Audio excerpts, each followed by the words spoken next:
আবারও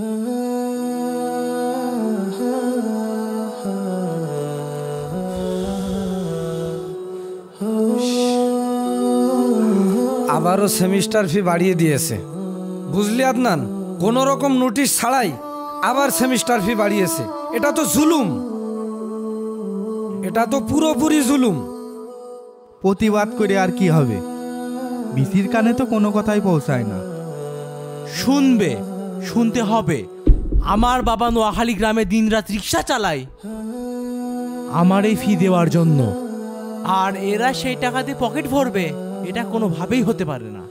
শান্ত হ ভাই, এটা শুধু এই বিশ্ববিদ্যালয়ের সমস্যা না, সারা দেশে এই সমস্যা। এই দেখ, সবখানে দুর্নীতি আর বৈষম্য। সাধারণ মানুষের কি কোনো দাম নেই এই দেশে? যার ক্ষমতা আছে তারই শুধু দাম আছে। না, এই ক্ষমতার দেয়াল আমাদেরকেই ভাঙতে হবে। ইতিহাস সাক্ষী আছে, অন্যায়ের বিরুদ্ধে ছাত্ররাই প্রথমে দাঁড়িয়েছে। তুই কি কোনো আন্দোলন করার কথা ভাবছিস? একটা বড় আন্দোলন, একটা প্ল্যাটফর্ম, যেখানে প্রত্যেকটা সাধারণ ছাত্র, প্রত্যেকটা গরিব মানুষ তার হকের জন্য নির্ভয়ে লড়তে পারবে। কাজটা কিন্তু মোটেও সহজ না আদনান। আমার বাবার মতো লক্ষ লক্ষ মানুষের ঘামের টাকার মূল্য ফিরে দেওয়ার চেয়ে কঠিন আর কিচ্ছু হতে পারে না।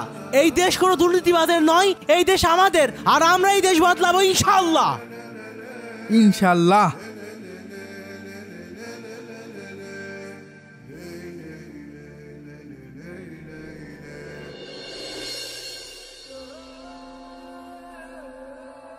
ভাই, আদনানকে নিয়ে এসেছি। আয় ভিতরে আয়। এই আসো তোমরা। আসসালামু আলাইকুম। আসসালামু আলাইকুম ভাই। আসসালামু আলাইকুম। আদনান, তোমার মতো এমন সাহসী আর স্পষ্টভাষী কর্মী আমাদের দরকার। আমি শুধু আমার দায়িত্ব পালন করেছি ভাই। তোমাকে আর সাধারণ কর্মী থাকলে চলবে না। মানে? আজ থেকে আদনান আমাদের ন্যায় বিচার আন্দোলনের কেন্দ্রীয় কমিটির একজন অন্যতম সদস্য। হ্যাঁ, কংগ্রেচুলেশন দোস্ত, তুই পারবি ইনশাআল্লাহ। আমি আমার জীবনের শেষ রক্তবিন্দু দিয়ে হলেও ন্যায় বিচারের জন্য লড়ে যাব ইনশাআল্লাহ। আসসালামু আলাইকুম ভাই, আসি। এই চল।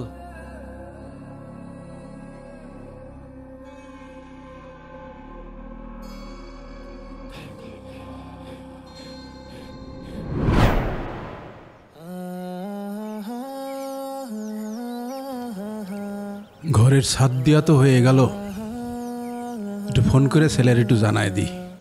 এই, কালকে প্রোগ্রাম আছে, মেসেজ সব ছেলেপেলে বলে দিছিস তো? দিয়েছি দোস্ত। এই তার আব্বা কল দিছে। আসসালামু আলাইকুম আব্বা, ভালো আছেন? ওয়ালাইকুম আসসালাম। হ্যাঁ ভালো আছি, তুই কেমন আছিস? আব্বা, বাড়ির কাজ কতদূর আগাইছে? আলহামদুলিল্লাহ বাবা, এই ছাদ ঢালাই সেরে মিস্ত্রিদের বিদায় দিলাম কেবল। আমরা কোনোদিন পাকা ঘরে থাকবো ভাবতেই পারিনি। সবে তো শুরু আব্বা, এখন অনেক কিছু দেখবেন। তোর মায়ের খুব চিন্তা হয়, এত টাকা তুই কই পাস? বাবা, তুই সৎপথে আছিস তো? আব্বা, এইগুলা সব সংগঠনের বড় ভাইদের দেওয়া অনুদান, আমাদের কর্মীদের জন্যই তো এসব, কোনো চিন্তা করবেন না। রাজনীতি বড় পিচ্ছিল পথ বাবা, সাবধানে থাকিস। আপনারা শুধু আমার জন্য দোয়া করেন, তাইলেই হবে। দোয়া তো সারাক্ষণই করি। তুই আগের মতো সাধারণ আছিস তো বাবা? আব্বা, আমি একটা জরুরি মিটিংয়ে আছি, আপনাকে পরে ফোন দেই। আচ্ছা ঠিক আছে, নিজের শরীরের যত্ন নিস। আর কোনো চিন্তা করবেন না, দেখবেন আমি আপনাদের সব অভাব দূর করে দেব। ভাবছি সামনের মাসে তোমার আর আমাকে হজে পাঠাবো। আল্লাহ হাফেজ আব্বা। আল্লাহ হাফেজ।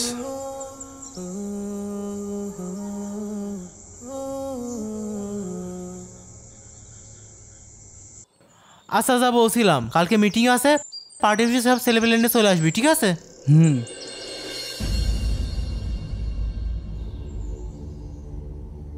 হ্যালো, আদনান বলছিলাম, ন্যায় বিচার আন্দোলন কমিটির কেন্দ্রীয় সদস্য। কি চিনতে পেরেছেন?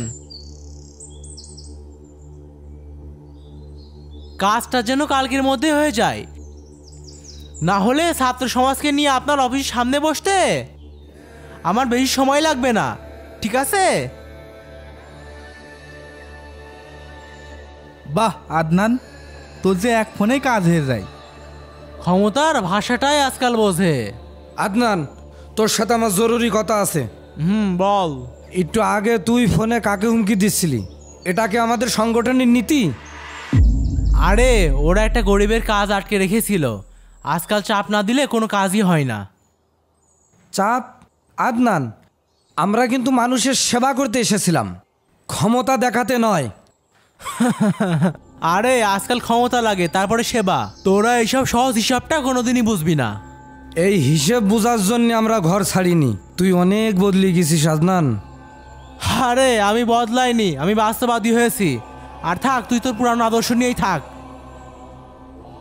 থাকবো, কিন্তু তোর ক্ষমতার সংগঠনে আর না। আল্লাহ তোকে হেদায়েত দিক। আরে যা যা, তুই তোর আদর্শ নিয়ে থাক।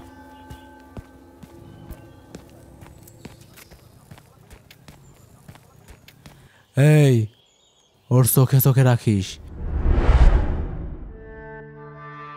আদনান, তুমি অনেক ভালো কাজ করছো। তোমার মতো ছেলেই আমাদের সংগঠনে দরকার। সব আপনার দোয়া ভাই। কিন্তু শুধু দোয়া দিয়ে তো আর সংগঠন চলে না, খরচ আছে না? জি ভাই, খরচের তো একটা চাপ আছেই। শহরে একজন বড় ব্যবসায়ী আছে, আব্দুর রহমান সাহেব। তিনি আমাদের সংগঠনে কিছু টাকা অনুদান দিতে চাই। উনি নিজে থেকেই দিতে চান ভাই? আরে আমরা চাইলে কি কেউ আর না করতে পারে? তোমার কিছু পোলাপান নিয়ে ওনার বাসায় যাও। আমি গিয়ে কি বলবো ভাই?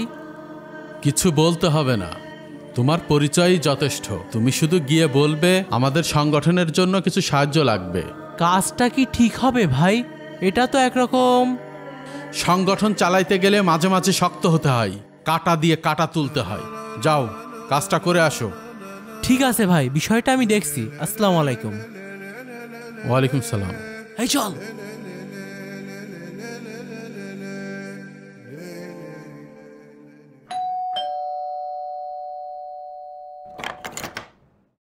আসসালামু আলাইকুম। ওয়ালাইকুম আসসালাম রহমতুল্লাহ। আদনান, তোমরা আসছো? আসো, বসো। এই আয়।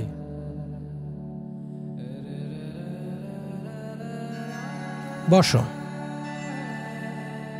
বসার সময় না আঙ্কেল, আমরা একটু জরুরি কাজ এসেছি। আঙ্কেল, আমাদের সংগঠনে এখন অনেক টাকার প্রয়োজন। আমি তো প্রতি মাসে তোমাদের জন্য কিছু টাকা পাঠাই। ওই সামান্য টাকায় কিছুই হয় না আঙ্কেল, আমাদের এখন 10 লাখ টাকা লাগবে। 10 লাখ টাকা দেওয়া লাগবে? যা বলা হয়েছে তাই করুন, তা না হলে কিন্তু আপনার ব্যবসার জন্য ভালো হবে না।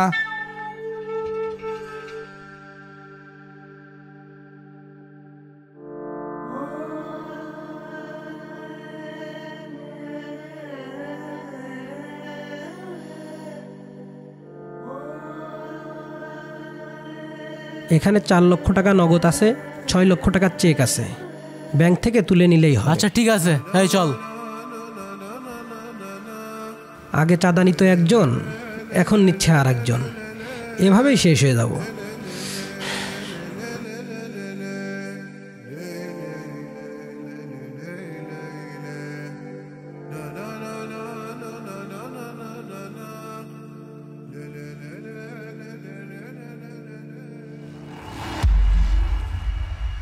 কাজ তো খুব সহজে হয়ে গেল আদনান। আরে হবে না, এখন সবাই আমাদের দেখে ভয় পায়।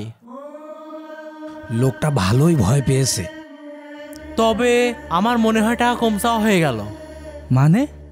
চল এবার যে একবার 40 লক্ষ টাকা চাইবো। এখন আবার যাওয়াটা কি ঠিক হবে আদনান? আরে ভয় কিসের? আমি ন্যায় বিচার আন্দোলন কমিটির কেন্দ্রীয় সদস্য, পরিচয় দিলে কেউ কিচ্ছু বলা সাহস পাবে না। চল।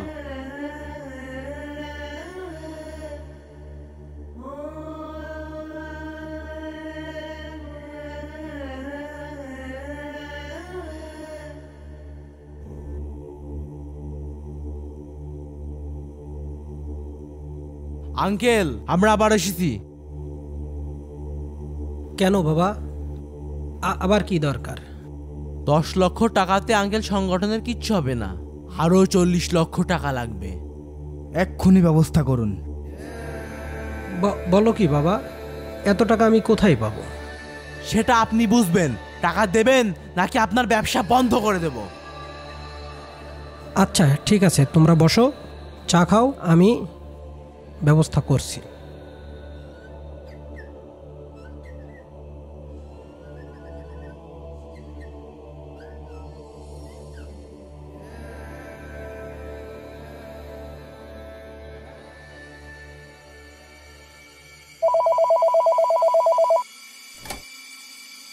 আসসালামু আলাইকুম, থানা থেকে বলছেন? ওয়ালাইকুম আসসালাম, আধারতলা থানা থেকে এসআই সোহেল বলছি, বলেন। আমার বাসায় কিছু ছেলে চাঁদা তুলতে এসছে। 10 লক্ষ টাকা অলরেডি দিয়েছি, এরপরেও 50 লক্ষ টাকা দাবি করছে। বুঝতে পেরেছি। আপনারা আমাকে একটু হেল্প করেন।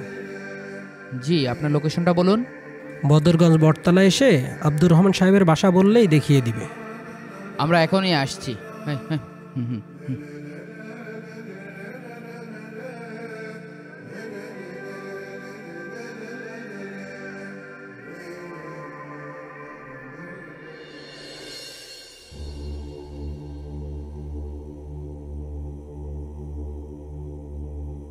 Don't move. আদনান, পুলিশ। এই তিনজনই আপনার কাছে চাঁদা চেয়েছে না? জি, এই যে এই তিনজন। অফিসার, আপনারা আমাকে চিনেন নাই? আপনি কে যে আপনাকে চিনতে হবে?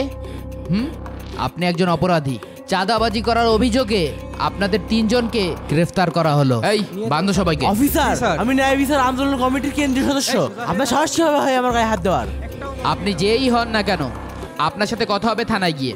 এই তিনটেরই বান্ধব। অফিসার, আপনি কাজটা ঠিক করলেন না। আচ্ছা, হাট হাট, চল। চাঁদাবাজি চাঁদাবাজি চাঁদাবাজি মারা না। এবার বুঝবা তোমরা। ভাই, আপনি একদম টেনশন করবেন না, আমরা আসি। কোন রকম সাদাবাজি নিয়ে একদম ভয় পাবেন না, আমরা দেখবো বিষয়টা। আপনাকে অসংখ্য ধন্যবাদ স্যার। দেখবেন ওদের যেন দৃষ্টান্তমূলক শাস্তির ব্যবস্থা হয়। ঠিক আছে, আমরা দেখছি। এই চল।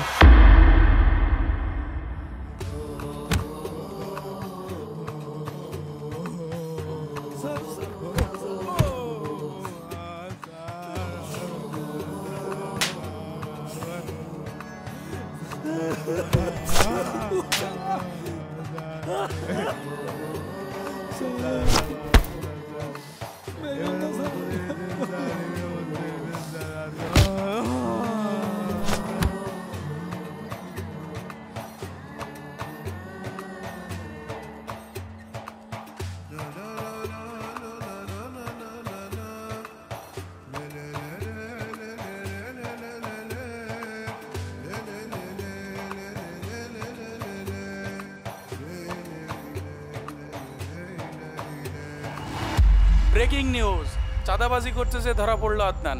ন্যায় বিচার আন্দোলনের অন্যতম নেতা আদনান, সে চাঁদাবাজি করতে যে ধরা পড়েছে। এই বিষয়ে তার দলীয় নেতা, তার সাথে আমরা একটু কথা বলতে চাই। সে কি বলে এই বিষয়ে আমরা জানতে চাই তার কাছ থেকে। এই যে আদনান চাঁদাবাজি করতে যে ধরা পড়লো, আমরা যতটুকু জানি আদনান আপনার দলের একজন নেতা। তাহলে কি আদনান আপনাদের দলের নির্দেশে চাঁদাবাজি করতে গিয়েছিল? দেখুন, আদনান যা করেছে সেটা তার ব্যক্তিগত অপরাধ, আর ব্যক্তির অপকর্মের দায়ভার সংগঠন কখনোই নেবে না।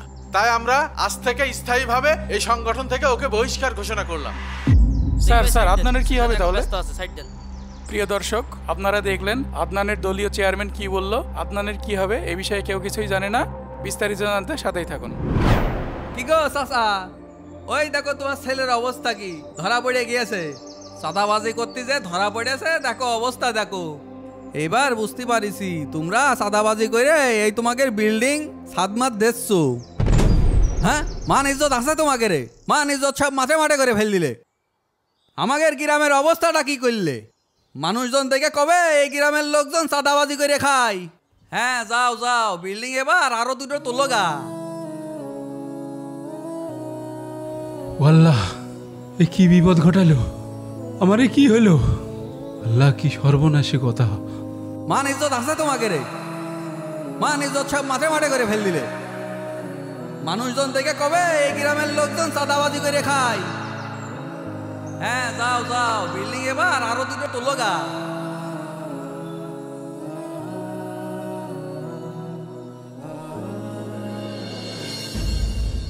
দাঁড়ান, কাকে চাই? স্যার, আমার ছেলের নাম আদনান, আমি ওর সাথে একটু কথা বলবো। এই জি স্যার। চাচা আসেন। 5 মিনিটের বেশি সময় পাবেন না। আদনান, বাপরে, কি রাম আছিস বাবা? এই তো আসি বাবা। একদম শুকিয়ে গেছিস, ঠিক মতো খাস না তো।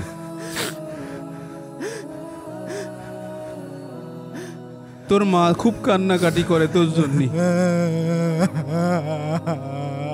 আব্বা আমার মাফ করে দেন, আমি সব শেষ করে ফেলাইছি।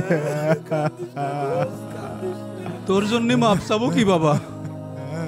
আমি তো আল্লাহর কাছে আমার সে আগের আদনান ফিরে পেতে চাই, যে আদনান মানুষের সেবা করতে চেয়েছিল, নেতা হতে না। আমি বুঝতে পারিনি আব্বা। তুই ক্ষমতার মোহে পড়ে গেলি মনি, ওই চেয়ারের লোভ তোকে অন্ধ করে দিল। আমি শুধু আপনাদেরকে সুখী করতে চেয়েছিলাম আব্বা। আমাদের নুন আনতে পান্তা ফুরোতো, তবু মনের মধ্যে শান্তি ছিল। তুই সেই শান্তি কেড়ে নিলি মনি। আমি তো তোকে সৎ থাকতে শিখিয়েছিলাম। আল্লাহ তো অল্পতেই সন্তুষ্টি থাকতে বলেছেন, আর তুই নেতা হতে গিয়ে ক্ষমতার লোভে পড়ে আল্লাহ দিনের সেরাক খুঁজতে গিয়ে নিজের ইমানটাই হারিয়ে ফেললি।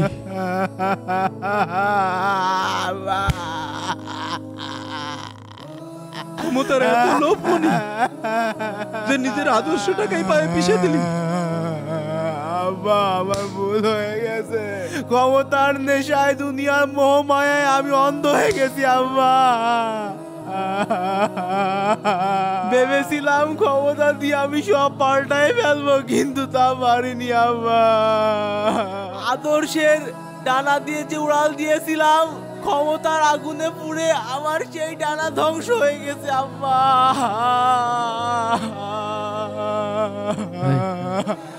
জি স্যার। চাচা এত সময় লাগালি তো হবে না, চলেন চলেন আসেন। ওয়াল্লাহ ওঠেন, আসেন আসেন আসেন। আমারে কি হলো? এই চুপ কর, চুপ কর, হাত ভিতরে ঢোকো, ঢোকো, যাও এদিক যা, সর। পড়াশোনা না করে চান্দাবাজি করে বেড়াচ্ছ না? স্যার গো স্যার।